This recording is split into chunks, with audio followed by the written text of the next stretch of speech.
All right, hey guys. Obviously a little bit odd today. We're gonna kind of have to do something a little bit wonky to make this work. Uh, Turns out this horrible, awful thing I've got is pneumonia.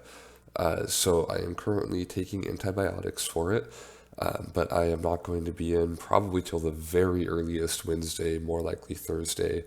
Um, it's a two-parter. The first part, obviously, being that pneumonia comes with a whole range of incredibly awful symptoms that have me kind of wanting to stay in bed for a little bit. But the bigger one at this point is honestly pneumonia is very contagious. And although I don't have a fever anymore, I am coughing a lot, and I don't want to give any of you guys pneumonia. So once I'm on antibiotics for about 48 hours, which would be either Wednesday or more likely Thursday, it'll be fine. But until then, I'm kind of trying to stay home and not spread this thing to you guys, and also not to my daughter. That would be a good goal as well. So, because we have already kind of burned up our free time, if you will, of doing civil rights timeline part two and stuff like that, we kind of have to get our notes done. And while I could just have you go on and write down everything that's on the slides, a big part of lecture is kind of giving you more information and talking to you about it. Hold on, got a cough, sorry. That, by the way, is going to happen throughout this. That's the main thing I've still got going on with pneumonia is this wonderful cough that is making my chest literally bleed. Um, so anyway, excuse my stuffy nose and weird voice and this weird format for notes, but this is honestly the only way I could think to do it. I can't have a sub do my lecture for me, obviously. So you guys are just going to do your notes like this. The good thing is you could pause whenever you need to. You could go back and check whenever you need to. And hopefully I'm not going to like say some random weird thing in the middle of it because I'm not going to go back and re-record this whole thing. So I'm going to try to blaze on through.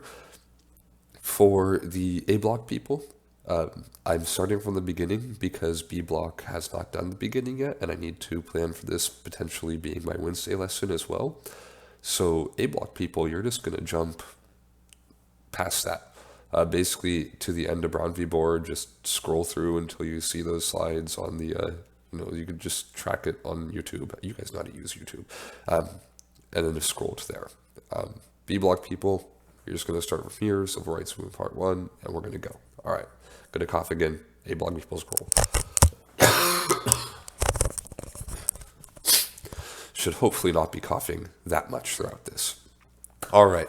So we have at this point done all the background for civil rights. We've done a lot of, like, you guys have watched video on it.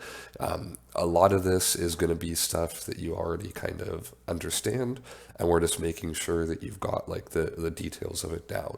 That's going to make note taking easier on your part because that just means you got to write down the stuff that you don't know, right? The stuff that you don't already have on your timeline or something like that. So take that as you will. So we are starting out with the first item on our timeline, which was 54/57. The precipitating event happens in 54, and then there's going to be stuff going on, the biggest one happening in 1957, which was the Little Rock 9 video that you guys watched in class.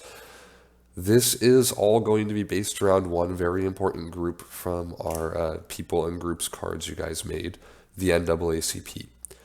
So the NAACP is founded much earlier than this event. It's founded in 1909, and their stated goal, as you can see on the slide right here, to ensure the political, educational, social, and economic equality of rights of all persons and to eliminate racial hatred and racial discrimination. So they are pretty much going after discrimination. That is the end-all, be-all of what they're looking at here. They're looking for equality, removing discrimination, and the way they're going to do that is the legal system. They're looking at court cases. They are looking at especially the Supreme Court, whether that's a state Supreme Court or a federal Supreme Court. They are going to be trying to legally approach and overturn what they view as unfair laws, because they are unfair laws, discrimination laws, segregation laws, things like that. So they're fighting different parts of the system, but a really big one that is going to be a focus of them throughout the early to mid 1900s is school systems. And they've got some history of success, like in the 30s, they got a Supreme Court level victory, getting equal pay for black school teachers, but only in Virginia and Maryland. And I mean, it's a good win, but it's not going to be like, a wide-ranging win that's going to get them everything they want. And then we hit Brown v. Board. This meme, by the way, is a little bit questionable, but I mean, it's good. I like it. It's funny. So, it's accurate, right? Topeka, Kansas school board is racist. Yeah, we'll talk about it. So Brown v. Board kicks off with this little girl named Linda Brown. And Linda Brown, well, more accurately, Linda Brown's parents want to have her go to a school that's closer to home, which, to be fair, is usually how you decide the school that you go to. I know that our school district in Roseville is weird because we have people coming from like West Park all the way out to Oakmont, but I mean, that's a unique situation. Usually, you're districted into the school that is the closest to you. Linda Brown's school was much further away because the school that was closest to her was a white school. I remember Plessy v. Ferguson said that it was okay to segregate as long as you had separate but equal facilities. You're fine. So Linda Brown's parents wanted to go to that school. The school says no, so they sue the school board. And they say, that's not fair. You can't have our daughter go to this further away school. That's not equal because she's forced to travel further than she would if she could just go to this school here. Also, the closer white school is a better school overall. It's got better facilities, it's got better teachers, it's got better funding, not necessarily pay, but all of that stuff is going to be better for that closer school. So this case gets picked up by the NAACP because, again, that's what they do. They're looking for these. A lot of times they will set up these cases with the express intent that is going to get taken to the Supreme Court level. Because at the local level, obviously the local court system is much more likely to find in favor of the local school board because they're going to have the same overall line of thinking. What the NAACP is hoping here is that if you can get it to that top level, the federal Supreme Court, they will think differently about this topic than the local school board would, and they'll be able to overturn it. So this dude, Thurgood Marshall, who's going to be an extremely relevant guy in this whole process because he's chief counsel for the NAACP, he does a lot of these court cases, and, sorry, coughing again, he's eventually actually going to be the first African-American Supreme Court justice. So Thurgood Marshall, pretty big name to remember if you can. He is going to be the guy that argues this case. So they have definitely the cream of the crop here, the epitome of important people within the NAACP taking this on. This is not just some random case for them. This is like the prize case. They want to win this thing. So he goes before the Supreme Court and he argues, and this next slide is not actually for notes, but it's a really interesting point, I think, that is made, and it really demonstrates well the inherent damage that can be done by systems like this. They use this thing called the doll test. And the doll test used actually these two dolls right here, these incredibly creepy looking steal your soul kind of dolls. And what they did is they got a bunch of kids together. They got some black kids and some white kids. And they asked them a series of questions after they showed them these dolls. Number one, they said, which is the good doll? The majority of the children, including the black children, chose the white doll as the good doll. Then they said, which doll would you want to play with? And again, the majority of children, including the black children, picked the white doll.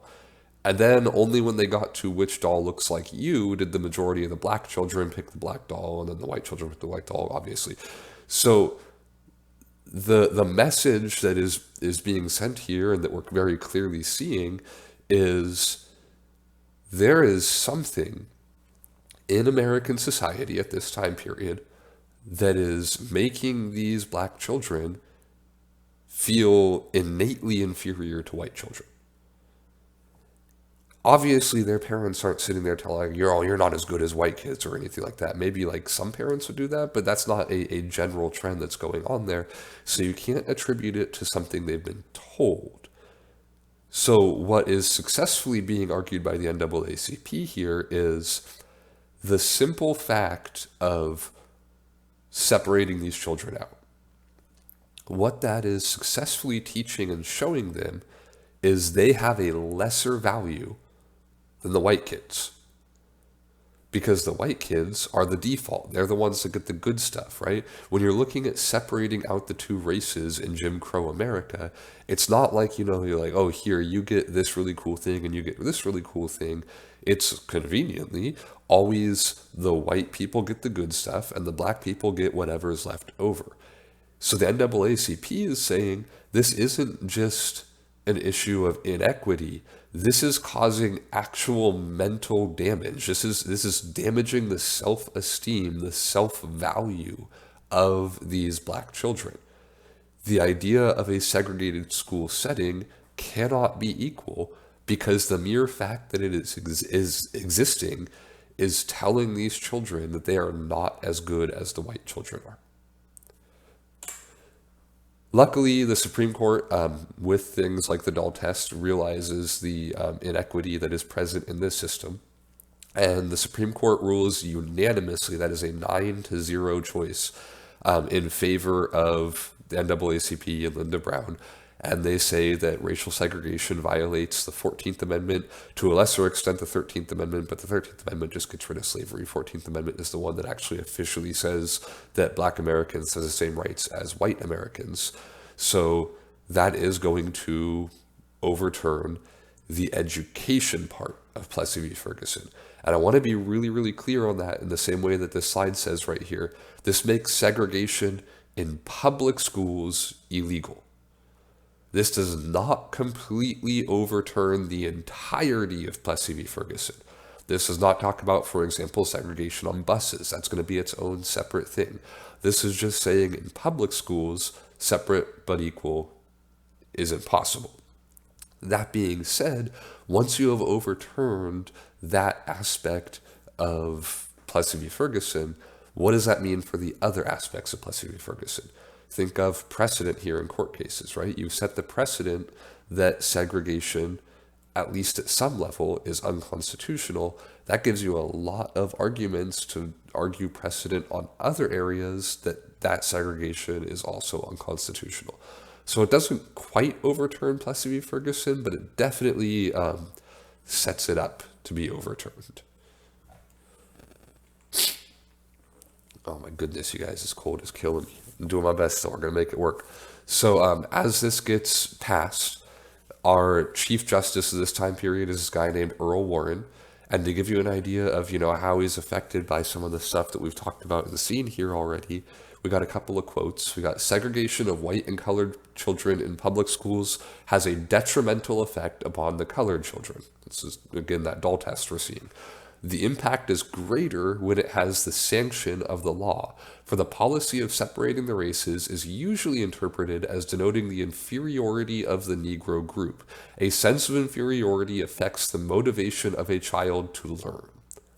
So it's pretty clearly that Dahl test has had an impact on him. He's realized what's going on here. And then we conclude that in the field of public education, the doctrine of separate but equal has no place. Separate educational facilities are inherently unequal.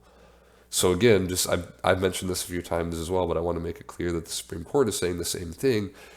Separate but equal as a doctrine can never exist, because as soon as you separate things, you are saying that they are not equal. The South totally just accepts all of this and doesn't get mad at all. Yeah, this is sarcasm. So clearly we have seen from that video that you guys saw, and the sources we looked at, the pictures and the documents on the timeline. Sorry, that one came on a little bit faster, didn't have a chance to warn. The South is not thrilled with this. This is an actual excerpt from a newspaper article, completely non-dramatically titled "Bloodstains on White Marble Steps." So, yes, you've heard that right. This is going to result in blood on the steps of the Supreme Court here. So, this article says human blood may stain southern soil in many places because of this decision, but the dark red stains of that blood will be on the steps of the United States Supreme Court building. So, there's going to be violence over this, and it's the Supreme Court's fault. This next part is just, it's a doozy. White and Negro children in the same schools will lead to miscegenation? I'm sure I'm saying that wrong. And it's basically a word that means mixed race relationships. Miscegenation leads to mixed marriages, oh my goodness. And mixed marriages lead to mongrelization of the human race. This is some Hitler, like Nazi level argument of basically if black and white people start mixing in America, that's going to destroy the pure blood of the white Americans and by connection just destroy the entirety of American society and culture. So yeah, that's a reasonable response to schools being integrated. So because the South was so mad about this, we're going to see a huge number of problems coming out of that outrage. Some areas are actually going to desegregate. Most of them, though, are going to do everything in their power to avoid it. Virginia, for example, the Senator of Virginia, Harry Byrd Sr., started this thing called massive resistance, basically doing everything that was possible to avoid integration. And as a result, despite the fact that Virginia borders DC, so it's about as close to our capital as you could possibly get, so you'd think that would be like the first area that would start actually integrating. By 1965, that is 11 years after Brown v. Board, and that is actually a year after the Civil Rights Act, which is when the civil rights movement was supposed to have found victory. So even a year after that, fewer than 12,000 out of the 235,000 black students in Virginia were actually going to desegregated schools. Clearly, this is a huge example of just because something is a law now, or more accurately, against the law, doesn't necessarily mean that it's a closed case, that victory is achieved and like that's it. There's going to be all kinds of problems that come with this. And the big representation of that problem is, again, that video you watched of Little Rock 9. So this is going to take place in Arkansas, and originally they're planning to actually slowly, but actually follow through. This thing called the Blossom Plan is created by Virgil Blossom, who's the superintendent of Little Rock Public Schools, and he says what we're going to do slow integration. We're going to start at elementary schools. We're going to work our way up. We're going to introduce just 9 students at the high school level, and we'll just gradually integrate till everything's all set up. Blossom is actually eventually going to be removed from office by Faubus in 1958 because apparently responding appropriately to the Supreme Court ruling is a fireable offense. And even Blossom was trying to do it in an incredibly slow manner. He was just trying to do it eventually. So this is the kind of thing you would see in Little Rock, trying to convince people that this shouldn't be happening. The main reason why I show you guys this one is, look who this is coming from. The Mothers League. This is concerned parents, right? That are telling you how we're going to avoid, putting black children into these white schools. How dare they do that? There's a couple of dudes during the civil rights movement that I would argue would be pretty good choices for like physical representations of racism and hatred. Orval Faubus is one of them. I mean, not to poke fun at him too much here, but like I feel like even his name, like if you told me that you're going to introduce me to somebody named Orval Faubus, I would just kind of assume they were at least a little bit racist. Orval Faubus is more than a little bit racist. He was the governor of Arkansas, and he did not want schools in Little Rock to integrate. So in order to stop this Blossom Plan from occurring, he used his powers as governor to send in the National Guard, which are supposed to be used for some kind of, national emergency. And Faubus here is going to argue that school integration constitutes a national emergency. So in 1957, he sends in the National Guard to block the Little Rock Nine from coming into school, which is something you guys saw early on in that video. He was arguing that this isn't a race-based decision, this is a states versus federal rights decision, which has been an argument that's been used over race in America for forever. Even going into the Civil War, there was a lot of people that argued, well, this wasn't, it's not a slavery thing, it's a states' rights versus federal rights thing, which is kind of true, but the states' rights that they wanted were to own slaves. So, yeah, in the same way here, sure, it's a states' rights versus federal rights issue, but the state right that he wants is to hate black people. So he doesn't want this to happen. Eisenhower is going to step in, and he's actually going to talk to Faubus. And at first he thinks that he's kind of hammered this out. He's made it work, that Faubus is going to step down and kind of let it happen. But Faubus continues, which means that Eisenhower has to respond. And I really don't want to give Eisenhower too much credit here, because there's things that I like about Eisenhower. He's a pretty good president in some ways. He did not like civil rights. He is quoted, as you can see on the slide here, as saying, "You cannot change people's hearts by law." He is very much a gradualist, but he's the early American civil rights versions of a gradualist, which is basically, why are we talking about this? Let's just forget about it and just keep on moving. Which means, why are we going to have civil rights? Because if you just forget about it and do nothing, then there are going to be no civil rights. So he's not acting here in the best interest of civil rights. What Eisenhower is stepping in about is that state versus federal power thing. Because Eisenhower is really big on federal power, and he can't have a governor of a single state tell the Supreme Court no. Because if Faubus could do that over integration, that means any state could do it over anything. Eisenhower has to step in and make a strong statement about this, and he does. He goes, all right, you got a National Guard, that's cool. Number one, I'm going to seize the National Guard because my authority supersedes yours. Number two, I'm going to send in the 101st Airborne. Now, notably, he did remove the black soldiers from the 101st before sending them in, so he only sent in the white soldiers. That one, I would argue, is actually just a good idea. If you're looking at a racially tense situation, you wouldn't want to send in black soldiers to escort the black students into the school. That might result in people trying to pick fights with them and just resulting in violence. I think it was actually a smart move to only send in white soldiers. It also kind of sends the message of integration. You have the white soldiers escorting the black students. But he did basically temporarily segregate the 101st.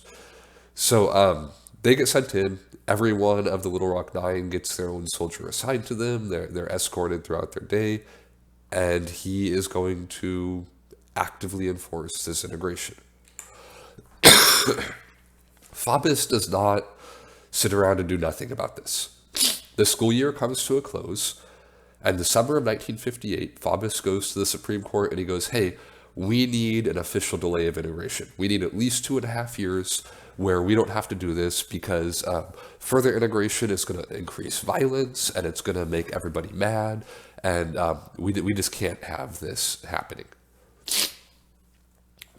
Supreme Court says no.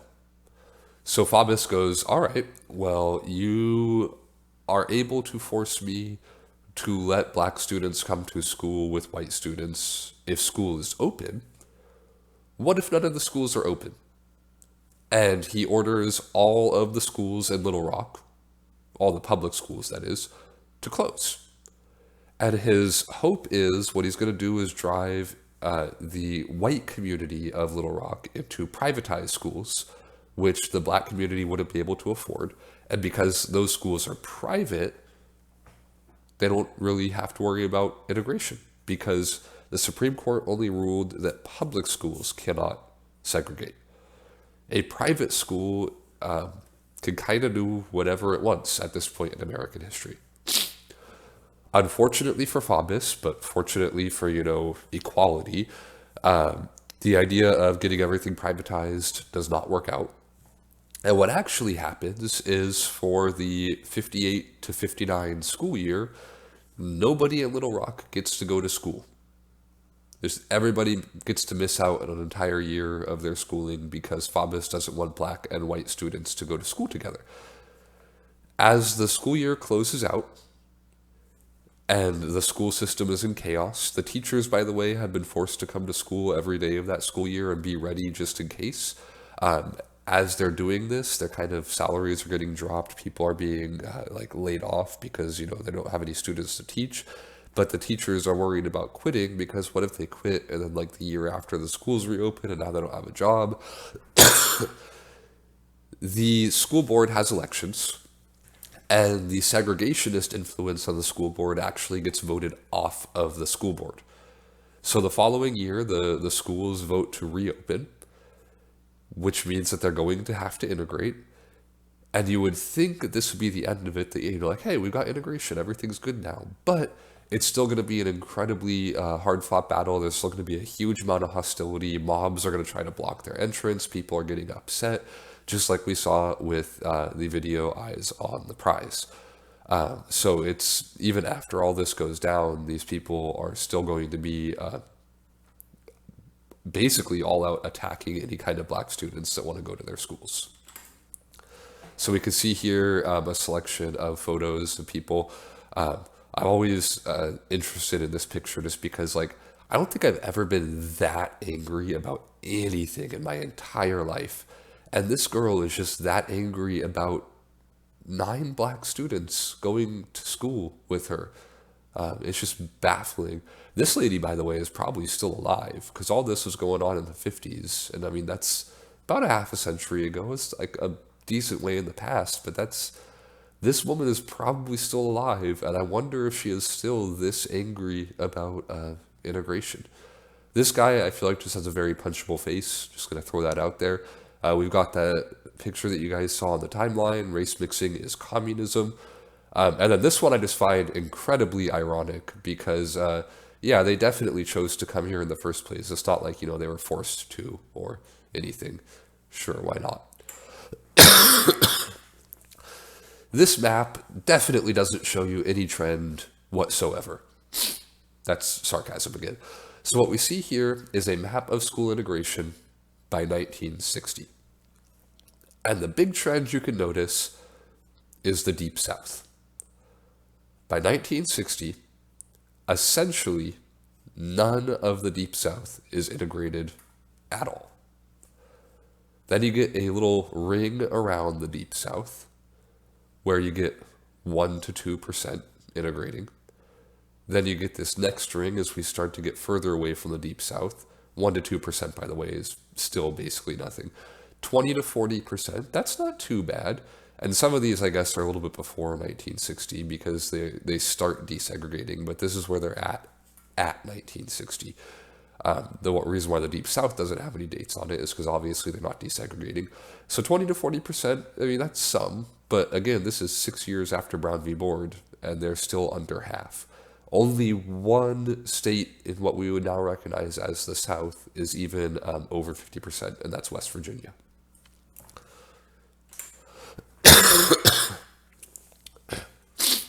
All right. For our B block people that were not there for that A block part, switch that around. For our A block people that were not there for that B block part, I do think, by the way, I just started with a cough when I left off with a cough for you guys, but welcome back. This is where we left off last time. So obviously we're kind of in the midst of all the school integration stuff still because Little Rock happens in 57. But at this point, we're going to start out with 55, and the big thing that happens there is, well, a couple of things. The first one was not actually on your guys' timeline. The first one is about a poor boy who I would like to say is one of the worst cases of just legal BS in American history. But unfortunately, this kind of thing was par for the course for Black Americans at this time period. but he is one of the most heartbreaking examples of how the legal system was very much not made to protect black people at this time period in America. So Emmett Till was 14 years old. He lived in the North. He lived in Chicago. He went to the South to visit relatives in 1955, and before he went, his mother did warn him that it was different in the South.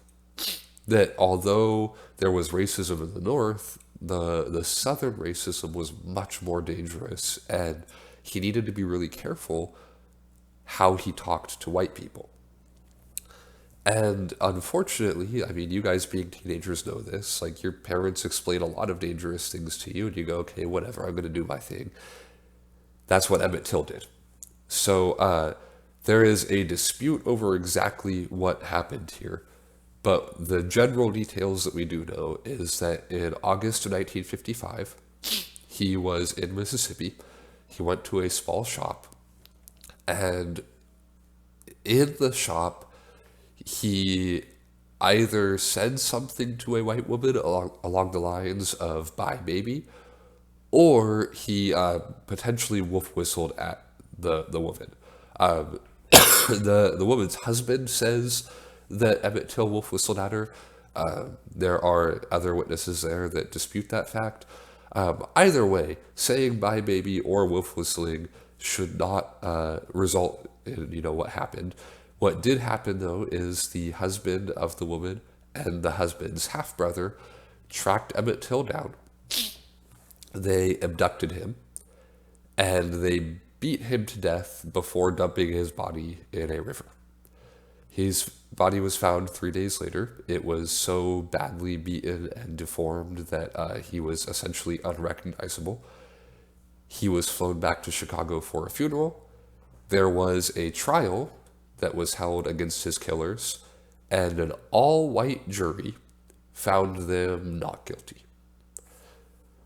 So you can see the NAACP has a viewpoint about this. It's a pretty accurate one.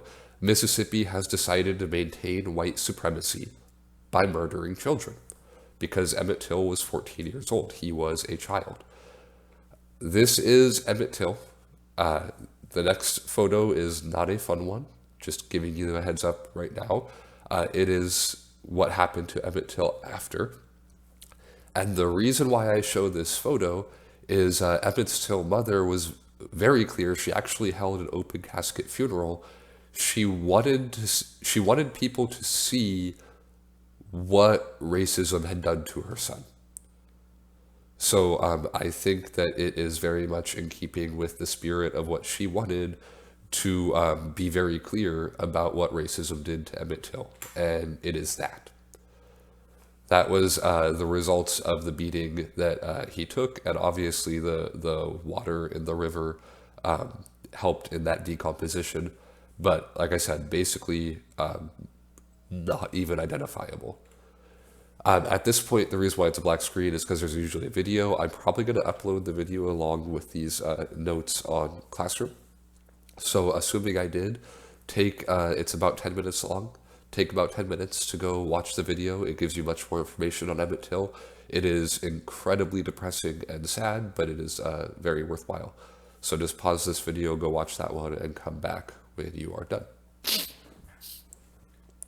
All right. So let's start.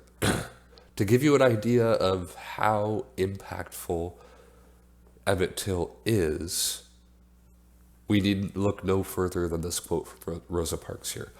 "I thought about Emmett Till and I could not go back. My legs and feet were not hurting. That is a stereotype. I paid the same fare as others and I felt violated. I was not going back." So this is Rosa Parks talking about two things. Thing number one, it's a myth that she refused to go to the back of the bus because she was tired. That is entirely made up. But number two, Emmett Till kind of becomes a rallying point for a lot of the stuff that we are going to see moving forward with the civil rights movement.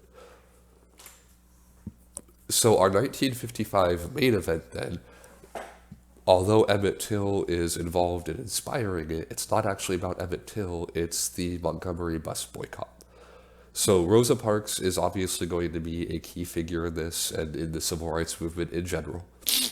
She was a part of the NAACP, and she didn't want to comply with segregation on the bus system. So the way it was supposed to work is black people were supposed to make room for white people at the front of the bus, and they were supposed to sit in the back. Rosa Parks decided that she was going to sit in the front and was arrested when she refused to move. The NAACP, obviously, this is the kind of thing they would want to take up as a case anyway, but especially because she was a member of the NAACP, they took up the case. And in addition to making a legal thing about it, they organized, or were one of the groups involved in organizing a boycott. This is often viewed as the start of the civil rights movement. Now, obviously, you can make the argument for Brown v. Board being the start of it. You can make actually a lot of arguments for what should be the start of the civil rights movement. This is generally one of the major ones that is brought up as like, this is like the start of the movement. We got Barney being a racist over there, by the way. How dare you, Barney? So, the boycott then is initiated after Rosa Parks is arrested. And basically what happens is there were about 30,000 black people in Montgomery who rode the bus on a regular basis. In fact, the majority of people that rode the bus in Montgomery were black. Generally, the people riding the bus were going to be the people on the lower end of the economic scale. And of course, in America, when we're in a system where black people have been segregated and held down, they're going to be a big chunk of that lower economic scale. So they refuse to ride the bus. And this boycott is incredibly far-ranging, so that pretty much all of those 30,000 people just refused to ride. The first day was obviously very successful, but a boycott can't just be one day. It's got to expand out. That's where we get groups like MLK, or not groups, people like MLK, and obviously groups like the Southern Christian Leadership Conference that come out of this. There's going to need to be leadership, people that are going to continue this boycott on beyond that first day, to keep people off the buses, because the whole point is to deny the buses customers, to force them to listen. So the boycott has three objectives established here, three things they're trying to get. Number one is obviously better treatment or courteous treatment of black passengers. Number two is an end of segregation on the buses. Seating is first come, first served. There's no, blacks at the back, whites at the front, or anything. Wherever you sit, that's where you're going to sit. And finally, they wanted black people to be able to be bus drivers, because the job of being a bus driver at that point was only for white people, because apparently only white people can drive buses. Why not? So they're saying that is also clearly segregation and it needs to end. This boycott is incredibly long-lasting. It actually goes on for over a year. Meanwhile, the NAACP side of things, there's that Thurgood Marshall guy again, that is going to get challenged. It's going to come up in the Supreme Court in 1956, and they are going to end up ruling that, much like we saw in Brown v. Board, this is a violation of the 14th Amendment.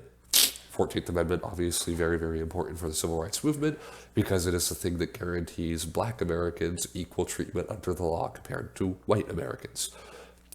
So the Supreme Court is once again arguing, yes, this is also a violation of the 14th Amendment. This is very clearly unfair, unequal treatment, and it cannot continue. As I mentioned before, the SCLC is formed out of this. It's officially created in January of 1957, so right after that Supreme Court ruling.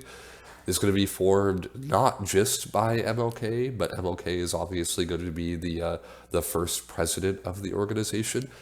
And it's a very important organization because the NAACP, that's mostly just a legal thing. They have a much harder time organizing things like boycotts and protests because people are going to get more aggressive with them. The SCLC being a church-based organization, it is much harder for them to actually be attacked because, especially in the South, America is very religious, right? So you're not just attacking a civil rights organization, you're attacking a church organization. So the SCLC is going to be kind of the core of the main part of the civil rights movement, although we're definitely going to see other groups getting involved in there. So this is kind of just an infographic to give you an idea of everything that goes into the movement. You could obviously look at that on your own time. A couple of pictures to go with it just to give you an idea of how many people are boycotting. This is also a great example of when people aren't riding the bus, you got to get to work by walking, right? So you basically have a protest march every day in the morning and the evening as people are going to and from work. All right, I think we're going to actually split this into 2 videos because my congestion is getting worse the more I talk, so I got to take a little bit of a break. We'll come back and talk about what happens in our next states moving forward.